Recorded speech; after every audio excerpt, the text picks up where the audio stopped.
short-term activities versus long-term results. How are they in balance and how are they out of whack? That's what Ruby and I are talking about today. So, a lot of business owners and entrepreneurs, when it comes to things in the sales and marketing domain, struggle with the idea of patience, and patience being something that, maps to an activity that we're putting in the market, something we're doing from a sales perspective, going to a trade show, whatever, it doesn't matter.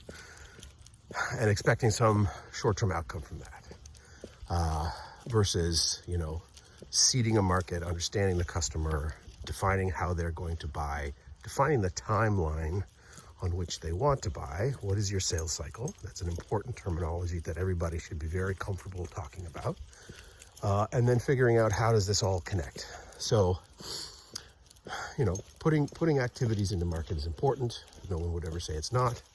But tying short-term outcomes from that, and that could be something that's tied to a week, a month, a quarter, can be problematic, and it can lead to behaviors that you don't necessarily want. Meaning, if I'm just trying to get leads for my sales team, and that's my metric, and that's tied to the next quarter, well, sure, I'll go get those leads.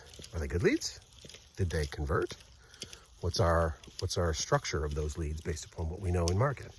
So, again, that's a very specific example, but where does that fit in terms of our overall go-to-market strategy? And on the sales side, we can be going to trade shows, we can be doing meetings, we can be doing all these kind of things. What is our sales cycle? How long does it take for somebody to actually make a buying decision based upon whatever we do? And a lot of times we'll hear, well, we hired a salesperson. You know what? They were doing a lot of stuff, but it really didn't work out. And I'll ask, how long did they stick around? Well, it was 6 months and nothing. Nothing. And then I'll ask, how long is your average sales cycle? Well, it's 14 months. Huh. That's interesting math. So we brought somebody in, we unleashed them on a market, hopefully prepared, and they didn't bring us short-term results. In a world where you already know it's a long-term play. That's interesting. So, conversations that I'm having around short-term activities being just that, short-term activities. We need activities. Everybody needs activities. But leading to what long-term outcomes? So how does a business map to these long-term outcomes? So sales is obviously the metric of all metrics. But what are the micro metrics that we want to build into that say this is a long play? What is the value of the CEO of a large company that you want to do business with, knowing your brand and your name? Well, I say pretty high. They're not going to buy tomorrow, but they know who you are. That's there's some market value to that, but that's not a Q2 2023 solution. That might be a 2025 solution, but when that order comes in, you better bet it's going to be a good one. So, how do we map to these things? So from a short-term activities perspective, that's why strategy matters. You want to break down all the things that you need to be doing in market consistently to get the outcomes you want. And so whether that's a marketing play, we're trying to map to what sort of paid media budgets we need, what sort of social media we're putting in market, what's our trade show strategy, what's our product strategy, how are we costing things, how are we pricing things. That's a very important role that marketing plays for a lot of organizations, but those are short-term activities that lead to long-term outcomes. You're not going to change your product every 2 days.